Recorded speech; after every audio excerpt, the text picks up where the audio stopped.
బత్తాయి పండ్లతో మహారాష్ట్ర నుంచి హైదరాబాద్కు వెళుతున్న బొలెరో వాహనం మెదక్ జిల్లా రామాయంపేట 44వ జాతీయ రహదారిపై ప్రమాదానికి గురైంది. వెనుక నుంచి అతి వేగంగా వచ్చిన కారు బొలెరో వాహనాన్ని బలంగా ఢీకొట్టింది. దీంతో బొలెరో వాహనం డ్రైవర్ కాళ్లు విరిగిపోగా మరో వ్యక్తికి తీవ్ర గాయాలయ్యాయి.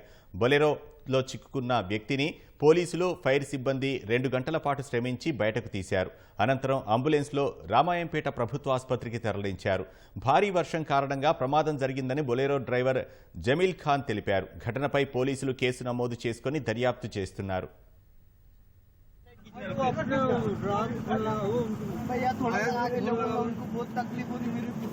भैया आगे लो बोलो की तरह दिया दल वाला वो पट कार्ड है मिला मिला प्लास्टिक के तो फोटो दे